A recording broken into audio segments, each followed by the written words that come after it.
Hey, Karim, I am making this because I'm interested by the request in terms of like minimal database workload. As mentioned in the forum post reply, I think that my plugin will help with making it so that you could definitely get it to a point of minimal database workload. The way that plugin works, it allows you to have a lot of different ways to basically get the data into the client's device. And so because of that, some ways are maybe going to be more suited for the particular use case. So I'll just focus on the more general. I'm not going to get into like, oh, this is like the most minimal way in terms of workload unit. I'm going to do it in such a way that for sure drastically different than your legacy traditional approach to data structuring in Bubble, but not necessarily the most minimal and optimized for workload unit that I could come up with. So inside of the app, you're going to need to have some basic things already in place. Now, in terms of the data structure, you seem to already kind of have one in place here. You have the data structures here where you've got the user's answer, which is going to be storing the question, the selected answer, whether or not it was correct, the quiz session, the user who did it, and answered at. I think the answered at is supposed to be a sort of timing thing. So it seems like you have a pretty good idea of a data structure that would work, or at least what you're already using. I may or may not follow that to a T during this. So getting into an app, I'm going to get in and get started with adding the plugins that are necessary. API connector is necessary, and the Data Jedi plugin would be necessary.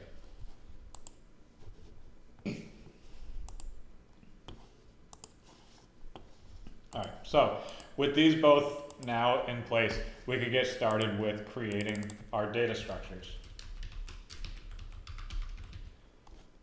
And we're going to be doing that in the API connector. So the very first thing I did was I had created a API. I labeled it my data structures, and then down here I am going to be adding in essentially the data structures. And so the name would be the name that I wanted to read as the data type would be called. So if you want to try to think about this in terms of what most people are familiar and comfortable with inside of Bubble is the database here. So if I were to be creating it, I'd be creating a new data type. That is essentially what I'm doing right now in the API connector. So we'll take a look at one of your data types. You've got quiz session, you've got the user, the start time, the end time, whether or not it was completed, and the user answers. User answers seem to be related to this one here, user answer. Question knowledge is the user, the question, the correct attempts, total attempts, knowledge score. Okay, so I think that these things are maybe more supposed to be data structures for some of your more in-depth types of feature sets, like with being able to track percentages and such. More than likely with the amount of time that I'll be giving to this, I'm not going to get to those more complex types of feature sets and be focusing more towards what's just up here at the top about being able to go through and take the quiz and such.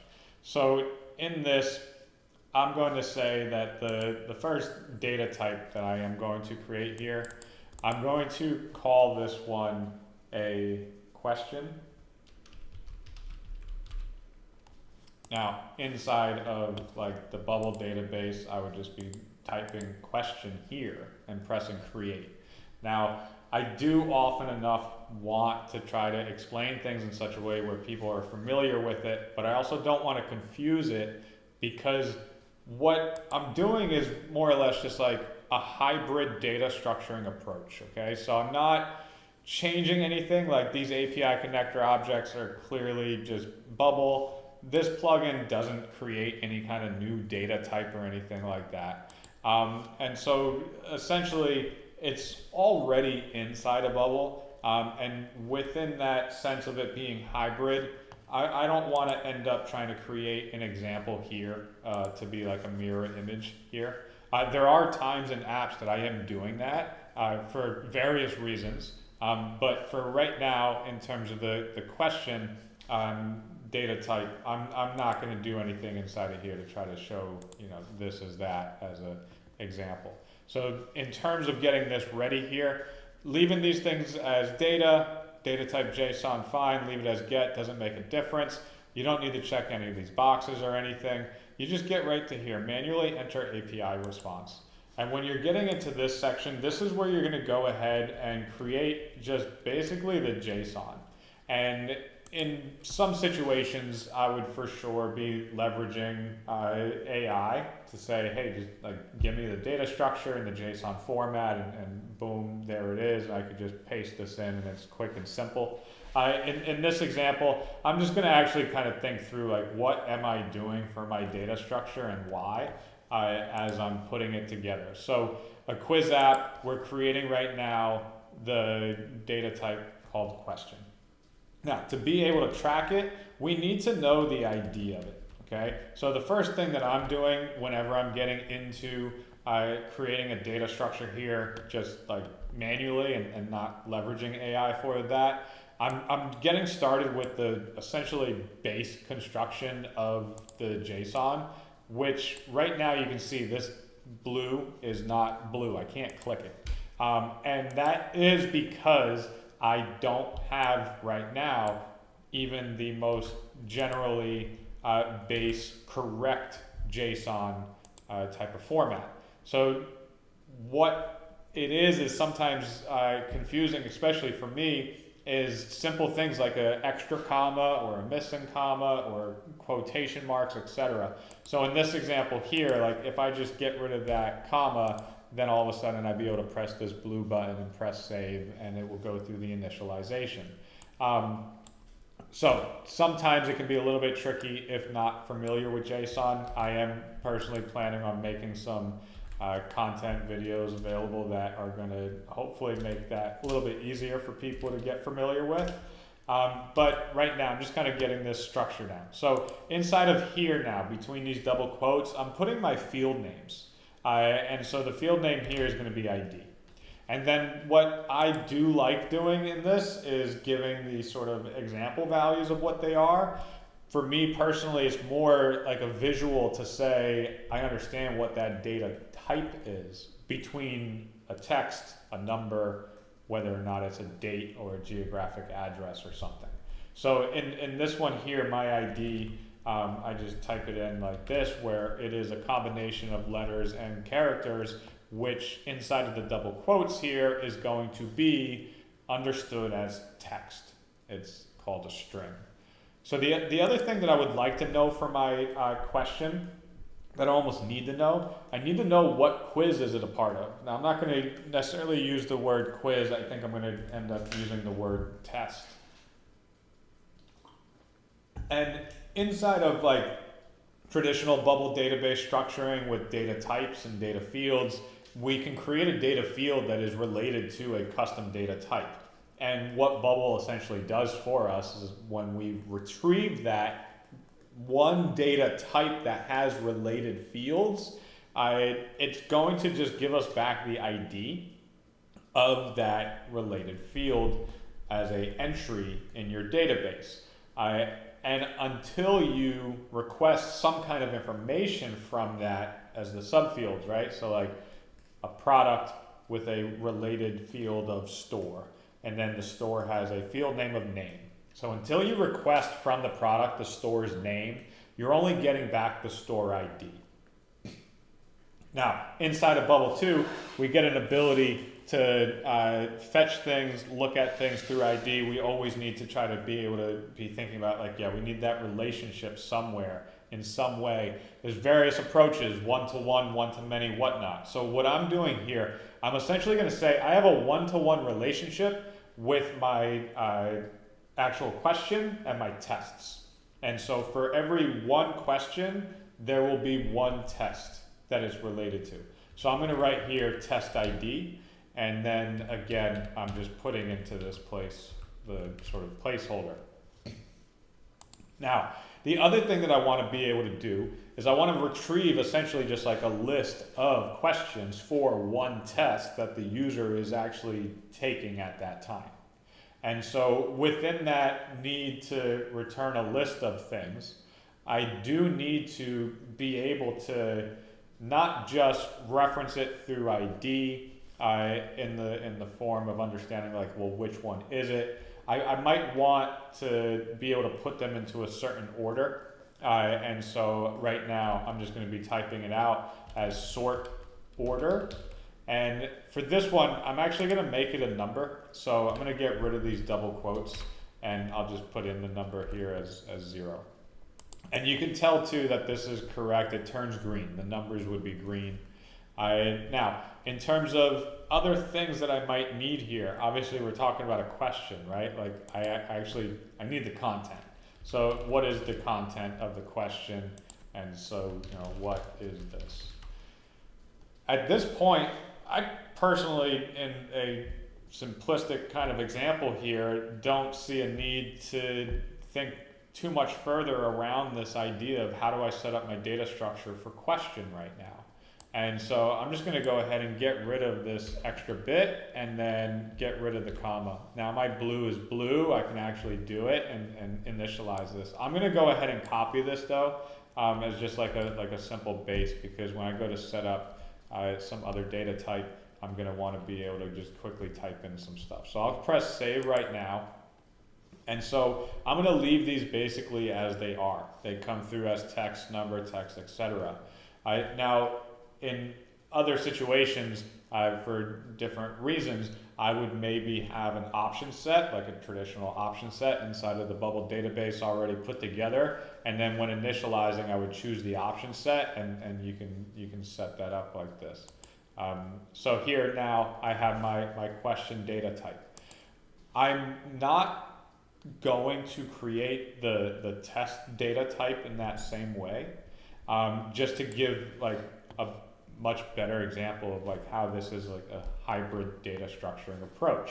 So let's say that we're going to create an option set here, and this option set, I'm going to label this as test category, and whatever kind of test categories that I may be using in order to segment them out in some way. There's all sorts of different possibilities, and it depends on the use case. We could be thinking about this as test categories that are just essentially subject matters. They could be grade levels, whatnot. So I'll go with a simpler and easier thing. I'm just going to say it's like subject matters, and there we go.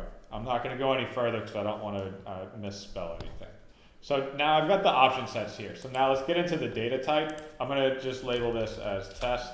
And so right now I want to be able to segment by the categories that they are. And so I'm just going to label this one here category option. And this is going to be my option test category. I can make it a list if I wanted to. So now on this, I also need to know, I'm also now wanting to put onto the test the list of questions. And so with this now, I'm going to say right here is question list. And something I have been doing is labeling it hybrid, just to give me that extra indicator that it is coming from a sort of different non-traditional approach to data structuring. So right now, looking at these different types, you've got your option sets, your data types, your basic types, and you just scroll down and you get your plugin types. It's the API connector plugin, so it comes through as plugin types. They all are. So whether it's actually from another plugin, like Stripe plugins or something, but your data types, when you initialize the API connector, are going to show up here. I may end up getting into a position of thinking I don't want to use hybrid there, and I just end up typing it into the plugin field. But at this point now, it's just a data type, just like any other. So no difference. I'm making this a list, creating it.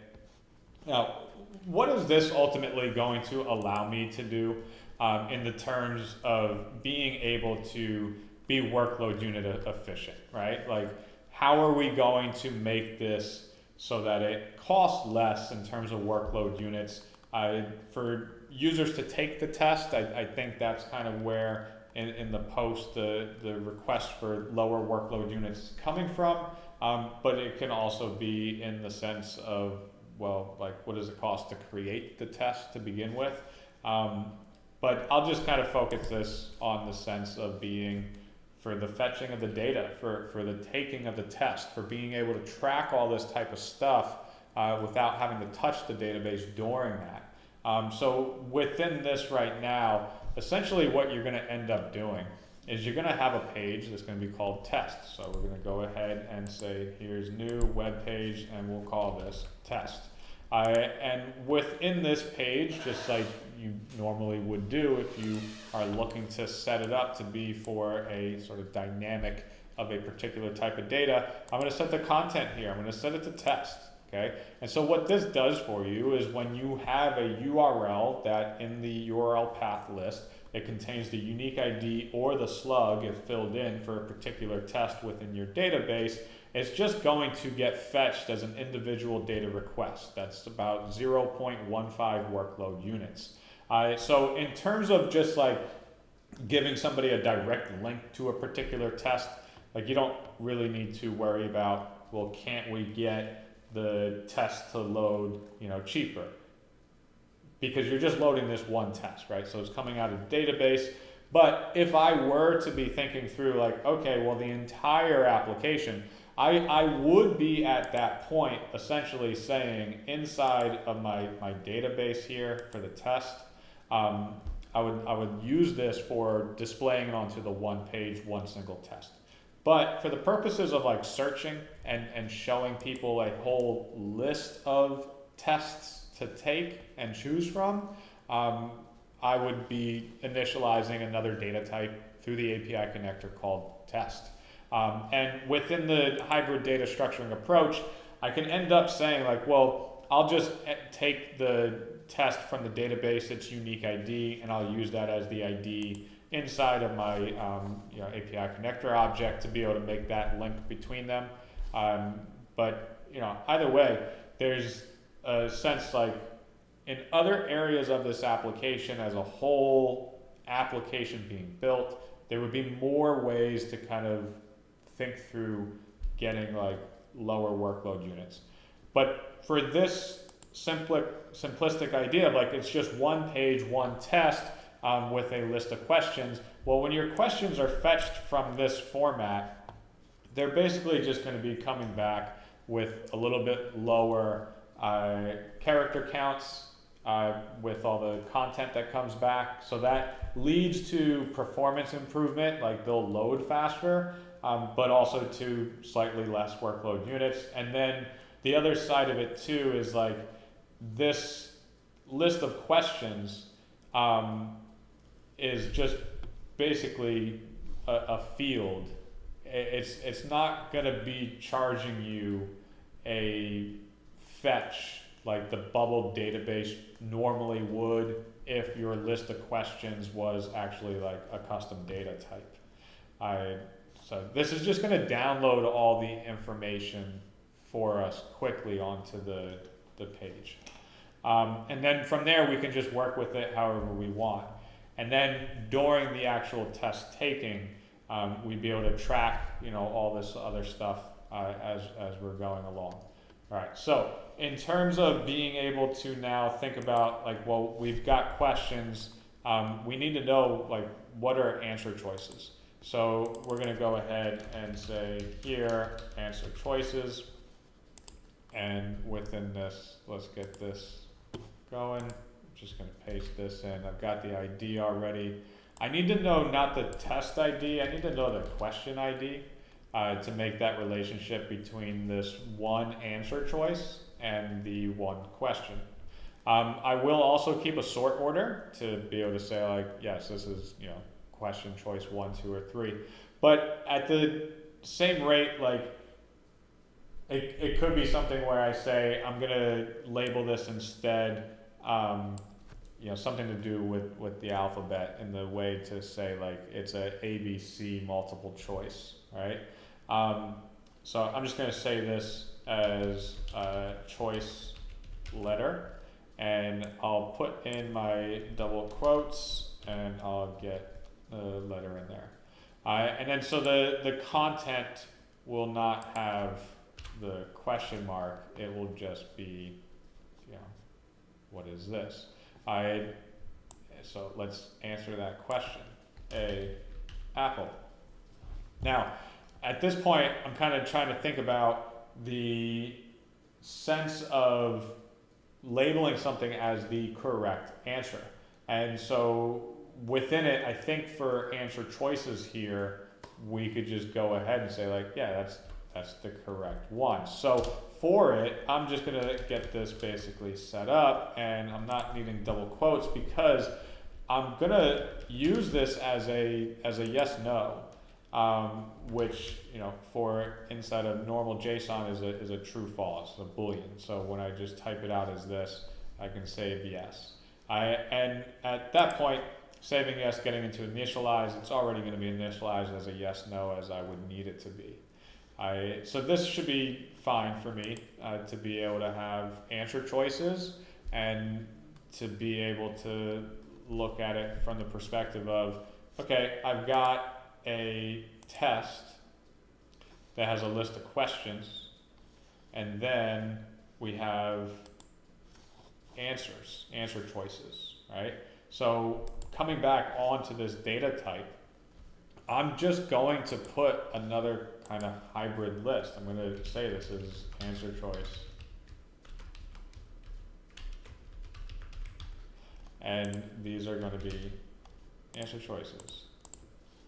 So essentially, when we are opening the page, we're downloading the one test from the database, and then at that download, we are also downloading all of its list of questions and all of its list of answer choices. And because these list of answer choices have the ID of the question on them to show the relationship between them, we'll be able to, in our UI and data sources, be able to filter out and get them into the right type of positioning and in the right sort of orders.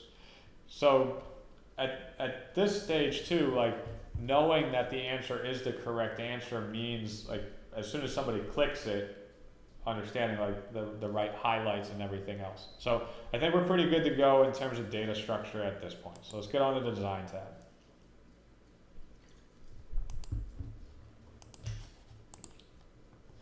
Alright, bubble. Not doing column. I don't know why. I thought that was a fix that they were doing for us sometime back. Anyway, so let's get that off because of that. And now let's get our text back on. Okay, so there we go.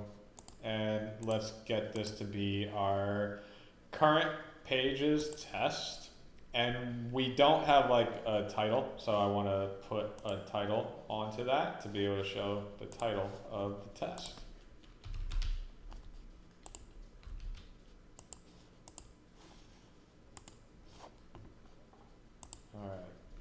Oh, and do not be confused at all.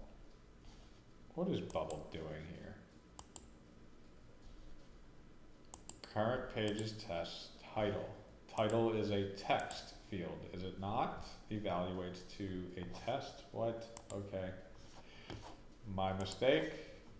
Delete it. Delete. Let's go ahead and now just say it is called name. And this is text. Create. Okay. So, name.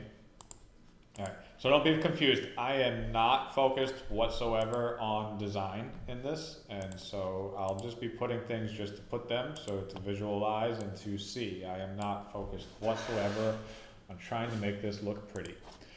So layout here is going to be a 20 row gap on the page itself. And so now what do I need? I need essentially to get some of these plugin elements and things like that onto the page to be able to load up my data properly. So I'm going to first create a floating group, and the floating group is going to be put into a 10 by 10, so small enough to be completely not really seen, but also big enough to hit into. So we're gonna put it beneath the page, and we're gonna detach whatever ridiculous style is here, and get that to none, and get that to none, and why is this even here, none? Okay, why is that out of order? That is so confusing. What was that? Okay. So floating group, labeling this as a floating group plugin container. Beneath the page so that it's just not on the page interfering with design. And so now we're gonna get the Data Jedi plugin on there, and we're gonna label this one according to the data type. And so one of the things that I do in my apps, like I'm not trying to demonstrate here everything that I do, but at a certain point it's just good to keep the same way. So option data Jedi name. So in this now, I'm gonna just label this as question and then answer choice. So coming back onto here, I'm going to now Data Jedi, and let's get my option and name. There we go. And we're going with question right now. So display, that's good. Value type is question. There we are. Okay, so right now let's just change this over to question so that we can debug with the debugger when we're more than likely going to need to. All right, so at this point, this is all we really kind of need to do to get the basic setup. Now, because we already will know the questions are related to just that one page's thing, I can just leverage the Data Jedi, on page load to have all the data loaded. I don't need to use any of its actions right now. So I'm gonna set it up to be able to accept in the value source here, which is just gonna be the current page's tests question list. And then I'm going to be formatting that as text. I'm going to come back into plugins, API connector. I'm going to click back in to manually enter API response. I'm going to copy and paste this back into my Data Jedi element here, format as text. And that way it's just simple and easy. So test ID is going to be the insert dynamic data. This question's test ID, okay? So copy this, and let's get up here, insert the dynamic data, and change it over from test ID to ID.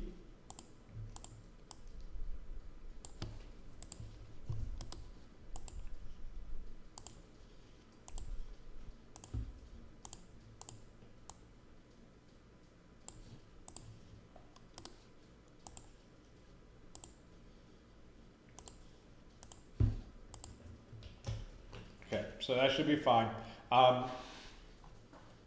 This we'll get to in a little bit. It should be set off to no bubble issue within plugin editor stuff.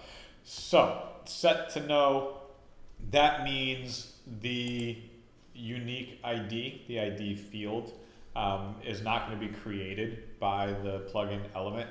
Now, if I put this ID field in here like this, and this question's ID is filled in, and I have this value set to yes, it's not going to create the ID for that one entry or one object.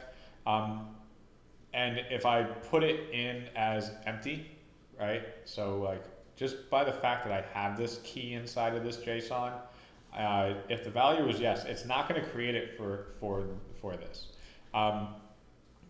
There's a whole lot to the rationale and logic behind all of it, because there are actions that can also convert stuff. And in the setup here of this being a yes, no, we can put conditions to essentially allow one Data Jedi element to not just be like a storage holder of values or a creator of values. It's also for modifying the values. So I think in a little bit we'll probably see that functionality. So right now I've got my questions, and then I need to do my answers. So let's get right here, and let's change this over to answer choices. Let's change this to answer choice, close, and answer. And the answer choice hybrid. Okay. So we got the ID there. We need to put the question ID. And so we'll just go ahead and get the question ID. Then what were our other choices? We have choice letter, okay?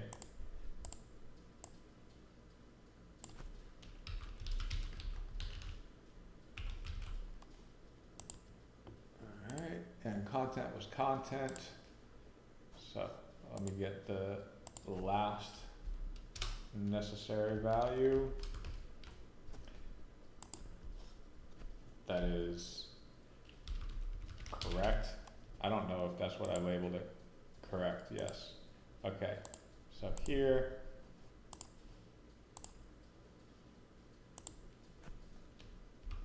we're gonna format it as JSON safe, just to make sure that we don't have any kind of issue with formatting of the Boolean, or yes, no. Okay, so I've got my Data Jedi elements onto the page to basically have the answers and the questions there. Some of the other stuff that we need to be able to do is we need to track what the user has been selecting, and you want to do that in a robust way from this post, right? Like there's a lot of other data that you're going to be wanting to basically calculate based on how did somebody interact with this. And so I think for some of these things you have this, right? User answer, you got the question, the selector answer, if it's correct, the quiz session, the user, and answered at. I suppose answered at is a time thing, right? Now, I don't need to build a timer. I can just put timestamps. I can put dates, right? And then you can essentially, when needing to look at one test and all the answers and the user answers, you can basically use built-in operators on those date values to arrive at, how long did it take them to answer question number 3. And so I'm going to give that potential functionality to understand how long is each question taking somebody to answer by not just using the answered at field here. I'm going to be started at as well. So we can essentially know, yeah, like it started at this time and it ended at that time. That's how long it took them to answer this question. So I'm going to create another data structure inside of the API connector for this. So let's get into it.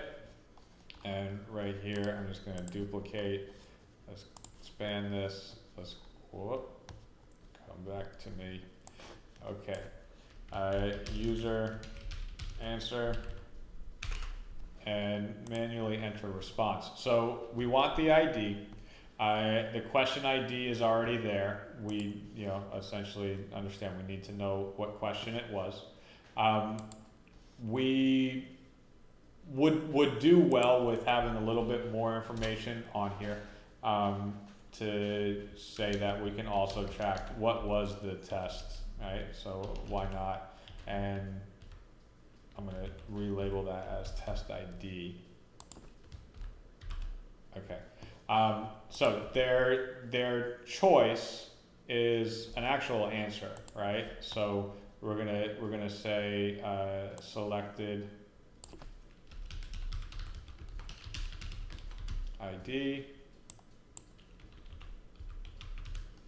Okay, and then we want to know correct answer ID.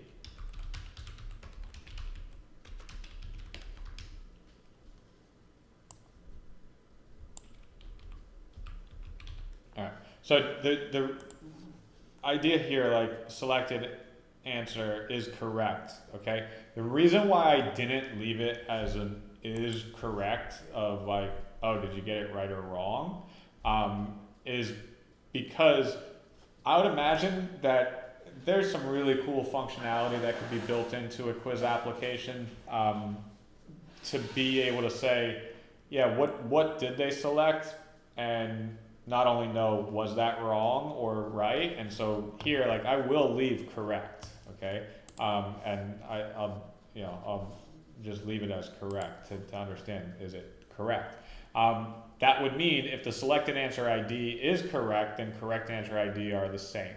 Now, what is the like extra features and such that I could imagine is to be able to explain to people why the answer they had selected was wrong, but also being able to determine based on what is the correct answer, and the question content, etc., so that they could see like maybe where their thought process went wrong, right? Especially like mathematical stuff, like to be able to see like, oh, like that step, I went in the wrong direction, right?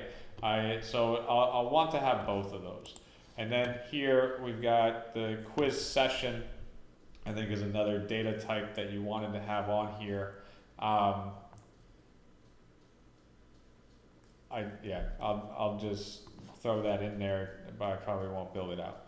And then answer that and that stuff. Okay, so let's start building out the rest.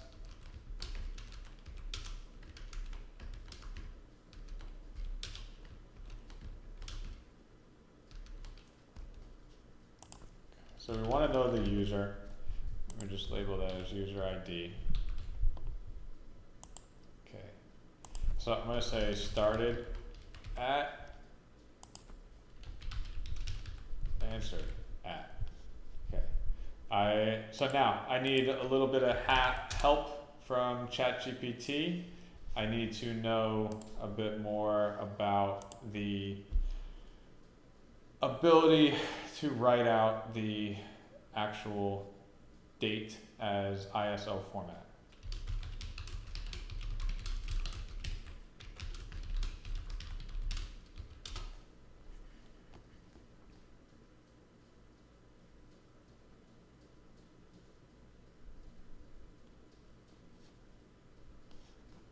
Okay, so right here I will copy that and whoop, coming back into here.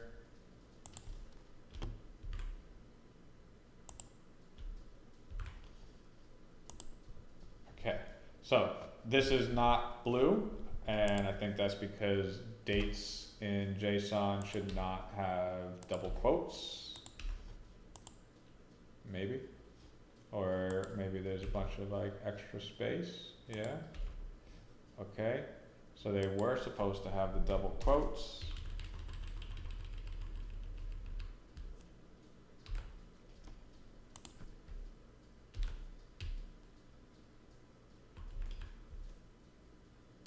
Okay, so let's initialize that now. We're going to do answer that as date. Date. Correct will continue to be yes, no. Where's correct? Yeah, yes, no. Okay, I think that is all good. No. Okay, that's fine. Let's do this. So we've got our user answer. All right. So on here, we're now going to create another data Jedi. Let's go ahead and put that on. Let's get this in the option set. There we go. So this data Jedi is just going to be concerned with creating answers. And let's go ahead, value type, answer. Did I install that as the wrong thing, or is this a bubble bug? It is a bubble bug.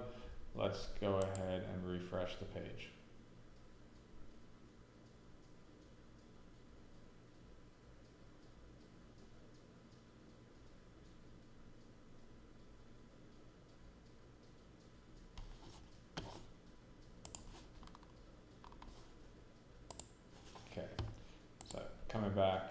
into here. Where was I? Lost my train of thought. Thanks, Bubble Bugs. Okay, user answer. What is going on? Let's change this over. User answer, and there we go. Thank you. Okay, so this one is just essentially focused on creating the user answers as the user is taking the test. And so within this, like, we'll be able to feed it the JSON, and it will create our unique IDs for us. Now, this is actually set up in such a way that we can toggle this, which will allow us to create the answer inside of here without creating the ID yet. And then once the user is pressing the button to go to the next question, we can essentially change the toggle here of yes, no, so that it would then create the ID for it. And like that, it's a thing that there's different features that I've been building into some apps that that's really, really nice to have, and it does a lot. In here, like, it's not as essential, but it's simple enough to implement. And so I'm just gonna go ahead and implement it. So in order to do that in the simplistic way here, I'll just go ahead and say I'm gonna have a custom state. And let's go ahead and label that create UID. And it's a yes, no. There we go. Let's get that into default of no. Good. User answer. And we are looking at test as the name.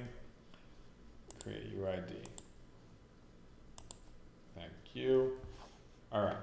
So we have now the ability to get a page on the test, show the list of questions, answer choices, not show, but at least, download the data. Be able to have a place to hold on to user answers.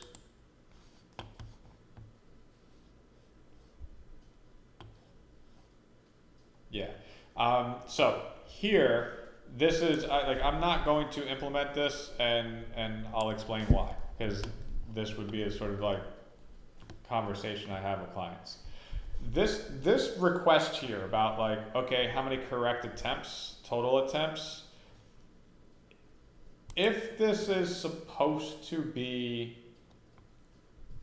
on the whole for the entire application, all users, all times that this particular question was shown to somebody, whether or not they got it correct, how many times did somebody see it, and then how many times were people getting it right.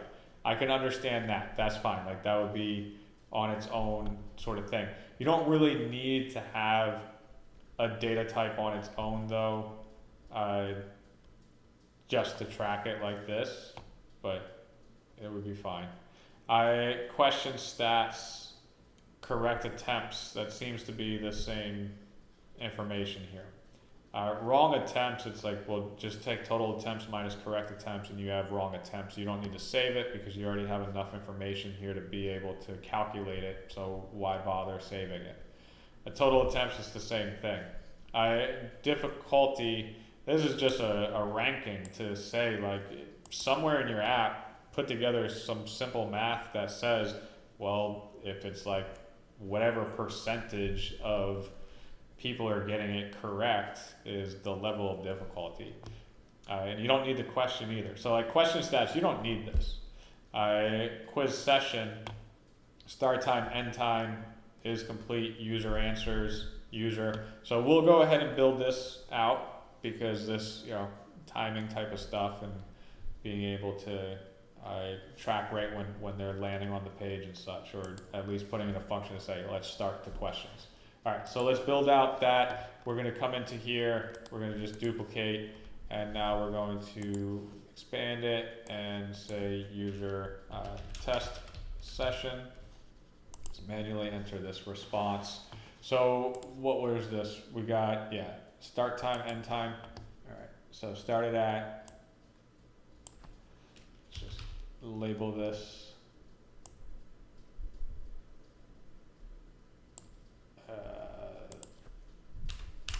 I hate like when Bubble's using different verb endings like ed, ing. So I needed to get started off because I'm not saying ended at. I'm saying end at, start at. Correct is not correct. It is complete. Right? Okay. User ID. We need to know the user. We need to know the test.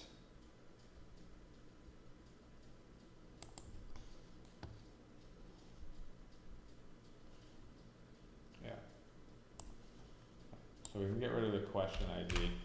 So we got the test ID, the selected answer ID. I'm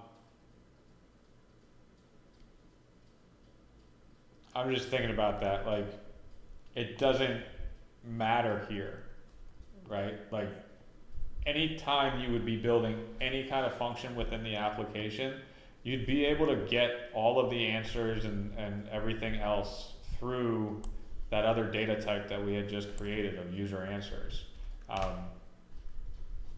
So let's just go ahead and save that.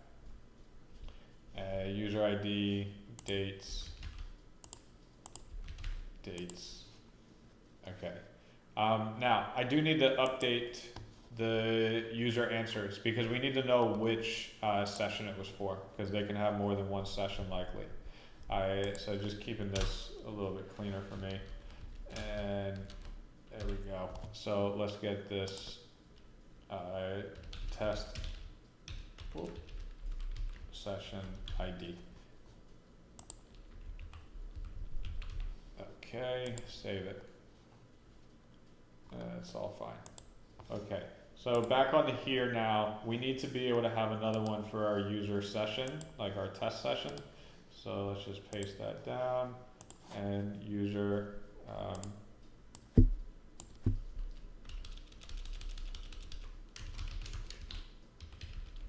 test session.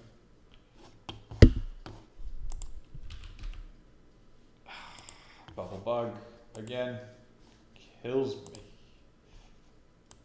Did it.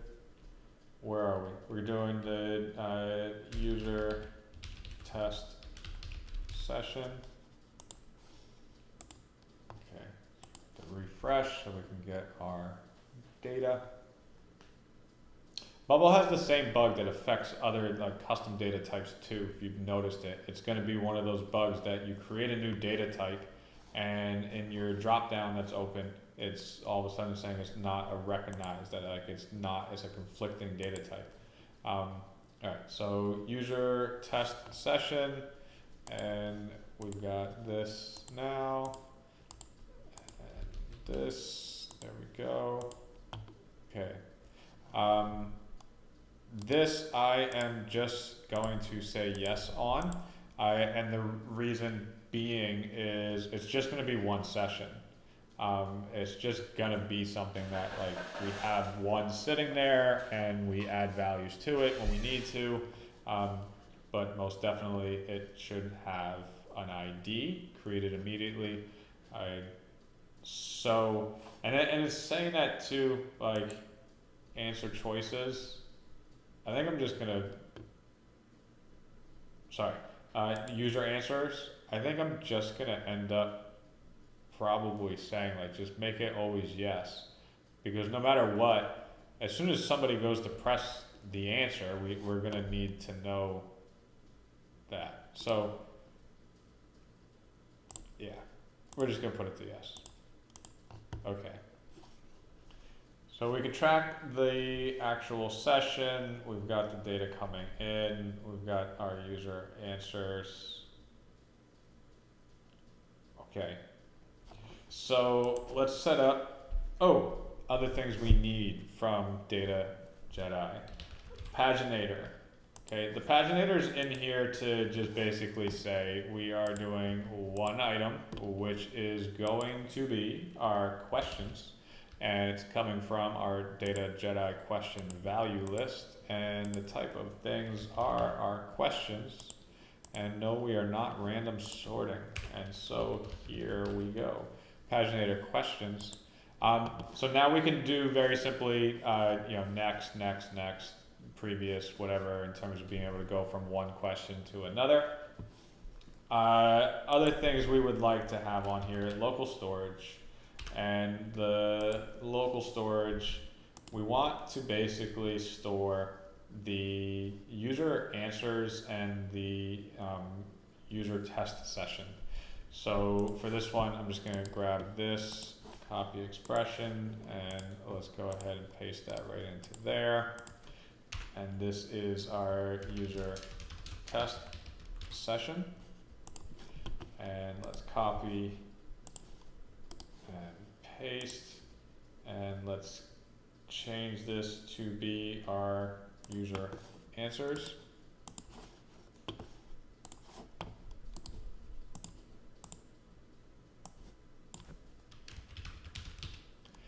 Okay. So local storage is there. Pagination's in there. Let's start laying down some of the UI that we will be using. And so let's get a repeating group onto the canvas. I'm just thinking about that. I don't even know why I put a repeating group. I don't need a repeating group. Let's just put a group. So this is going to be question. My data source will be the paginator elements, questions, and the paginated items, and convert that into, wait.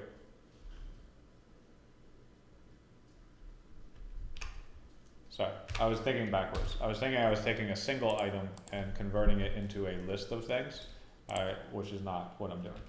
I'm taking a list of things and just getting the first one because there will only ever be one because my paginator is set to paginate with just one item per page. Okay, so my group with the question now has the correct question in it. Okay, and so now I need to start laying out, like, how do we show the question? How do we show the answer choices? How do we give them the button to press that's going to be, submit my answer? So we want, one is this group. What is the layout? We are column, good to go. So text, and let's get this a little bit bigger. All right, this is going to be the parent group's questions content.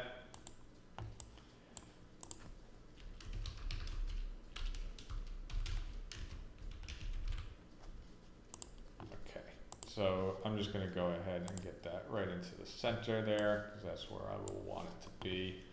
And now I do need a repeating group. Definitely did not go into my group. Okay, and appearance, I want that to be layout, is make it last. And we will get rid of this. I want it to be 2 by 2. And let's just allow it to expand and be whatever size it needs to be.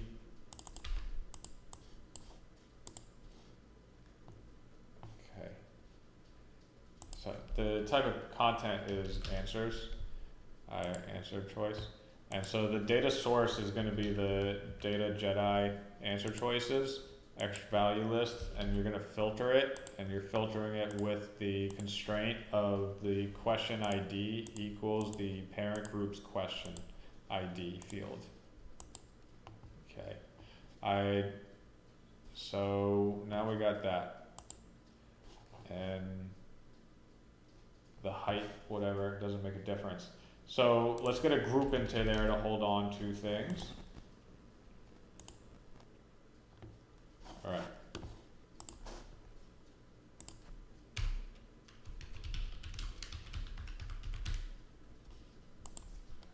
So here we go. I'm gonna set this up very similar, like the sense of you press the button and immediately it's going to highlight and show if it's right or wrong, right? And if it's wrong, highlighting the correct answer as well, right? And to be able to lock it right away and not be able to change that answer at all for that question, okay? But we do need to move to the next question. So we are going to give them that button click to be able to go to the next question.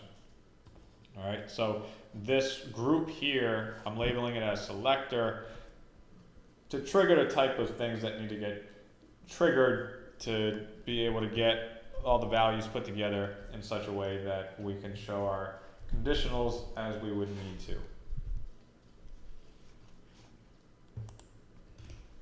So I'm going to put a text element into there, and it's going to be my,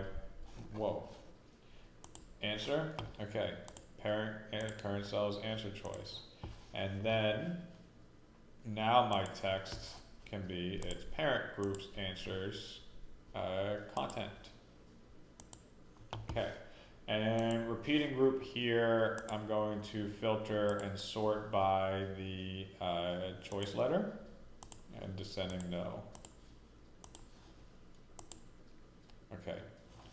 And so on that, there we go, there we go, there we go. What am I doing now? What I need to do now is I'm going to be referencing my Data Jedi user answers to be able to know did they select the right answer or not, and therefore do this sort of highlighting and such.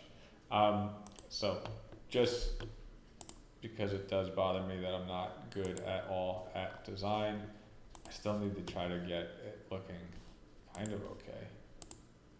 All right, and let's just make these a little bit bigger.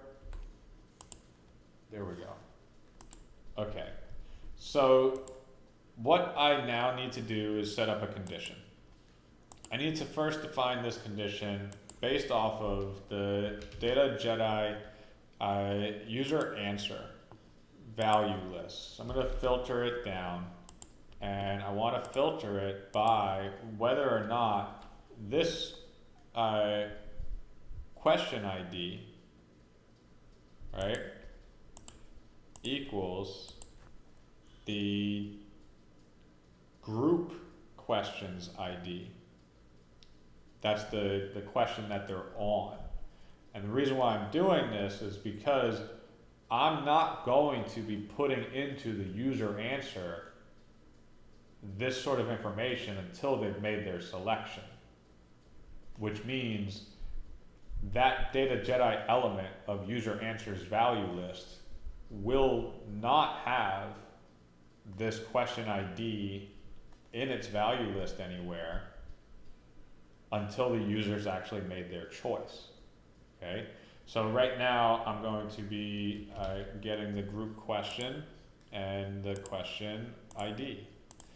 Okay, so this is when the count is going to be greater than or equal to 1, because this condition is basically saying when they've answered it, right, we need to change the way this looks, highlighting wise.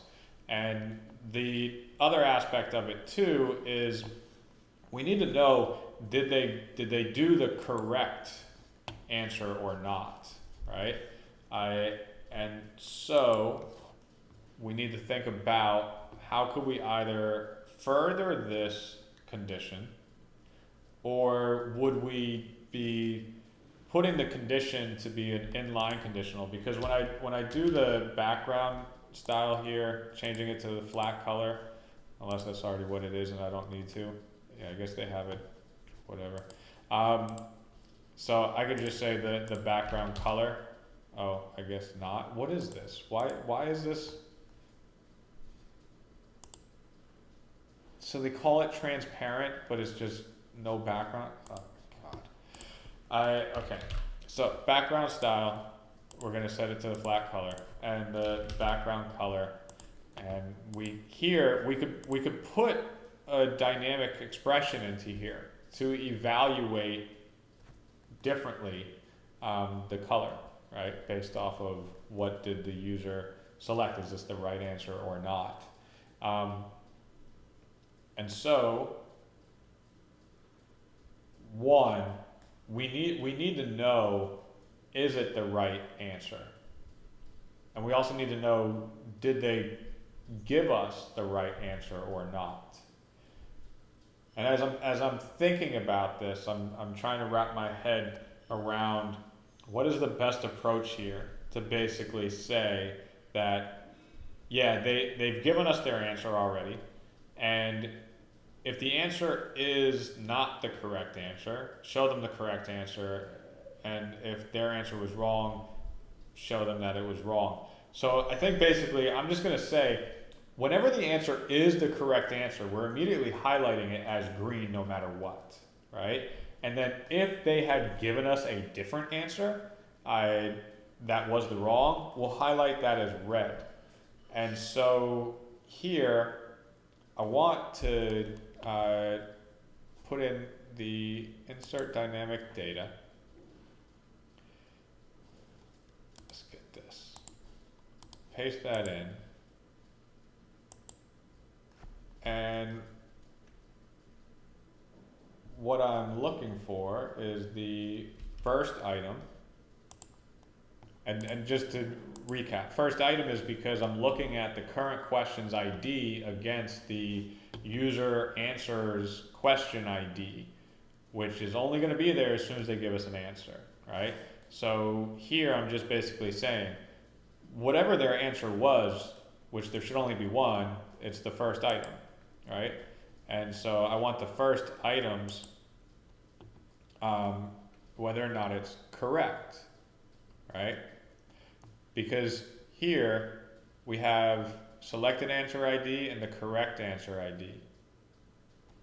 And here we have basically a true or false. Were they correct? Okay? So if they're correct, we can say it's green because that's the correct answer. So I'm going to be doing this as format as text, because is correct as a yes or a no. So we get this as yes as no, but we can also format it as text, and I can give it more like conditions here if I wanted to, or just hard type in my hex codes for my colors. And so if it's correct, yes, I'm just going to make it green. So let's go into styles and style variables, and this is the green. Okay. Let's scroll down and all right, so green, and then design, format as text. With it as correct, yes, it's green. Now here, if the answer choice that this group holds on to was not the answer choice by the user, it shouldn't be any color, right? So I can't just type into the no area the hex code for red, because what that means is all the other choices are red, no matter what, whether or not they were selected. So here, I need to do another dynamic data, so I'm just going to copy this again. Format it as text, no, insert dynamic data, and paste that, and let's get this first item. And the selected answer ID is current cell's answer choices ID, format as text. What this is allowing us to say is basically this group that holds on to this answer choice, if it was not the answer selected by the user, we're not going to change the color at all. But then if it is, we will make it red. So here, format as text, and let me just go back, I don't remember what I did. So the selected answer ID is current cell's answer choice. Yes, so this is saying if it's yes, we make it red. So let me just remember that. So no is just going to be off, okay? It's going to be nothing.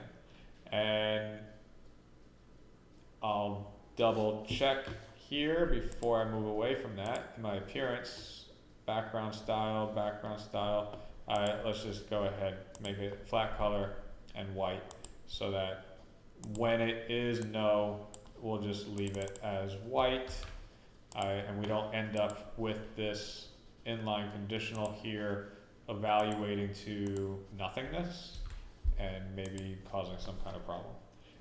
So let's get back into styles and let's find our red.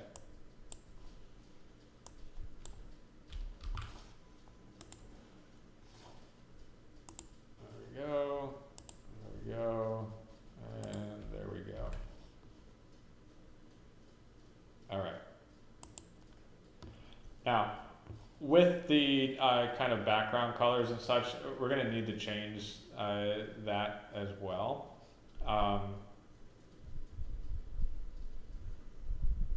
So I'm going to just basically copy this and paste that. And so I want to come back into here. When it doesn't really, well, yeah, it does. I was going to say it doesn't make a difference about whether or not they selected the thing. 1, 2, 3, 1, 2, 3. I basically want it to be white if it's green or red. And so here I'm making that white. And then here, when the background's white, I want the color to remain the same as what it is, which I need to find. And so, here we go. Oh, I hate that they don't put the hex code here. Makes no sense to me why they changed it. It only adds value. It only makes it easier for me to copy and paste and go back to work. Now I need to come back into here and click around and find stuff and click some more to just copy from here. It's ridiculous. Sorry about that. Okay, here, paste. There we go. Okay, so now let's set up the workflow action. So here, when it is selected, we are going to convert, Jedi convert. We're always going to append values. So we're going to set that to yes. We're going to say yes to trigger convert complete so that we have events that will get triggered when this is ready. Which is not going to be long to get ready. It's immediate almost. Then I need to get user answer, and let's, workflow. Ooh, now that I'm thinking about this, I am doing something wrong right now. It's not on the answer selector, do we create this? We do it based on them getting to the next question. Because the answer, as the structure is, user answers, we have the test session, but also the started and the answered at, okay? So we need to be able to log the started at, and that's gonna have to happen based on them getting to this next question. All right, so what I'm going to do, I'm going to set up right now, I'm trying to think, what am I going to do? Whether I do a custom or just two different things. I think for right now, I'll just do two different things. It's just easier for me to put that together mentally. So right now, my event is going to be based off of a data Jedi modification complete because I'll be modifying the actual user answers once they select the answer. And when they select the answer, I'll run that modification. So basically, I'll show that right now. So let's delete that. Let's say modify. We're going to say data Jedi modify items. Okay. and we are modifying through that. Okay. Here, once its modification is complete, that would signal that they have answered the question. And I actually don't need that, because we are going to have a button press for them to go to the next question. So I'm just gonna simple. Oh, this stupid thing can't delete from here. Are you kidding me? All right. So I'm just gonna go ahead and simplify that process for myself. So right now I'm gonna add a button.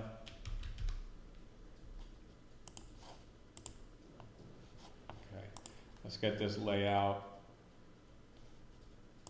Previous, centered, button,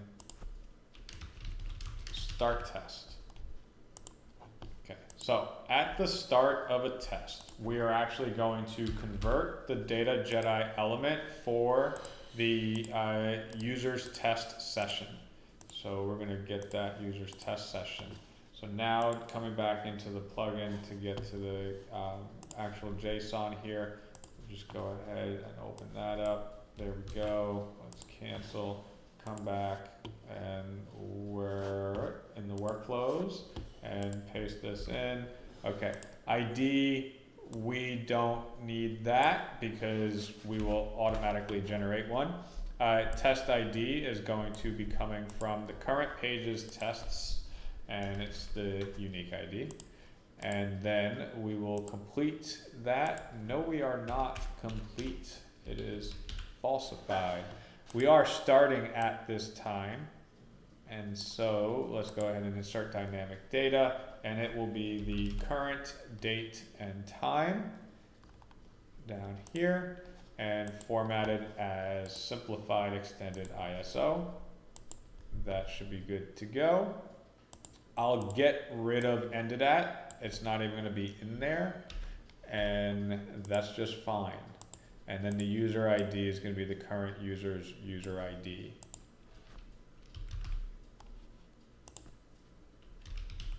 Oh, what am I doing? Unique ID, is it not? There we go. All right, so as soon as they press the button to start, we're gonna be converting this for the user test session. And where do we go from there? Well, what do I need? What do I need to know? I don't really need to know anything else from this. That's fine. As long as I'm knowing they press the button, I can do some other things. And so I don't really need to run other actions. I don't need to create custom states to know that they start, because I know this. I know that they're converting and they're creating just this one value inside of that one data Jedi element. So I'm just going to basically put here, this start test is not visible on page load. It will collapse when hidden. The condition is just going to say when the data Jedi element of user test session value list count is 0, and therefore we will say that this element is visible. And now let's take this, copy that, group question. We're going to say right here that it is visible only when the count is greater than or equal to 1. All right, and so yeah, we'll collapse when hidden and make it not visible on page load. Okay, now I need my button to go to the next question. Let's do just very similar. I don't care about the design. Okay, so how do we know whether or not to show this? It's going to be based on the same condition here, that this user, the question ID is matching the current question from the user values, right? So only when the count is greater than or equal to 1 should we see this next question button. Okay. The other thing too is we need to make sure that when the count is 0, that it's not visible. Now, I don't need to necessarily use this whole there. I can just reference the start test. So I'm going to say and the button start test is not visible. Okay, so that this doesn't somehow creep in when it shouldn't. And let's see. All right, so when I press the next question, or rather this, all right, let me get back to this. Edit workflow, we're modifying the items. Okay, let me get back to here then. Next question, we are gonna paginate now. We're gonna say next, we can say next page of a paginator. There we go. And okay, yeah, the other thing too is that I'm going to change this button, and I'm going to define that through the paginator question, and we want to say has next page is no, and we will change the label and change the color and complete, and let's give it that green color of done. All right. So let me think through this for a moment. Okay, when we are on our answer selector and the question is the last question, we need this to basically end the test, right? Because it's an immediate thing. Like, we don't need them to press a button that says, "Oh yes, I've finished." So I'm just gonna say right here that this is clickable. It's not clickable when it's the finished, and then I want to get back into this to add some conditions. I need to add a condition onto here that is basically the data Jedi question value list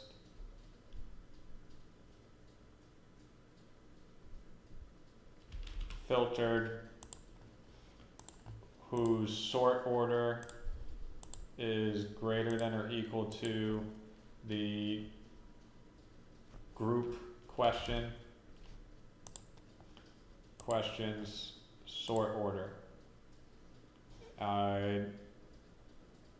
So whenever the number of items in that list of questions whose sort order is greater than or equal to, I just need to write that as greater. I actually need the equals for something else, because when it is equal to that sort order, it is the last question.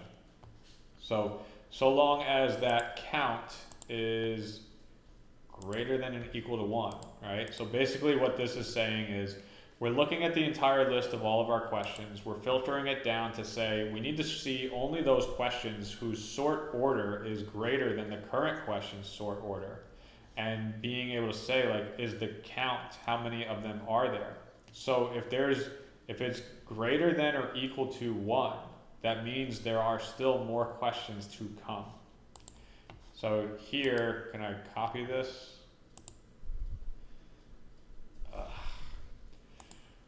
All right, copy, paste. All right, so let's get to this count is 0. All right, so we do need to modify the user answers, but we are also needing to modify the test session.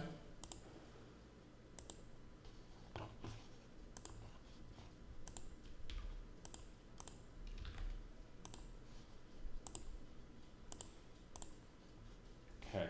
Now, when doing this, I need to give it the JSON, and I need to get that started here.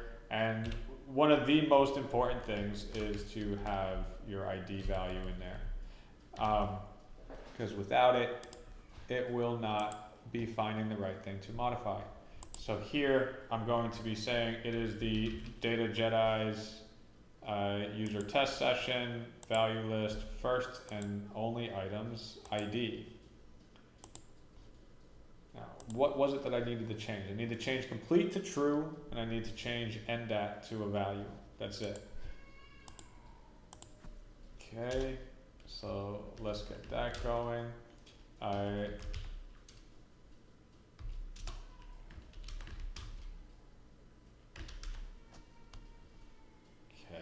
So we've got complete, and then we need to do what? End at.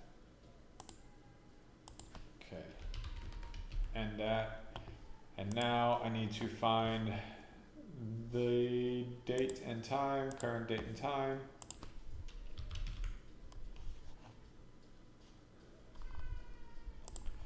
And format that as the simplified extended ISO.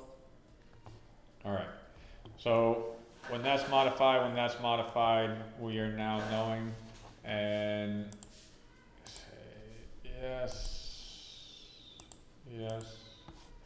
Let's see, what's the errors here? The two values that need to get filled in. All right, well, let's just get those off the board there.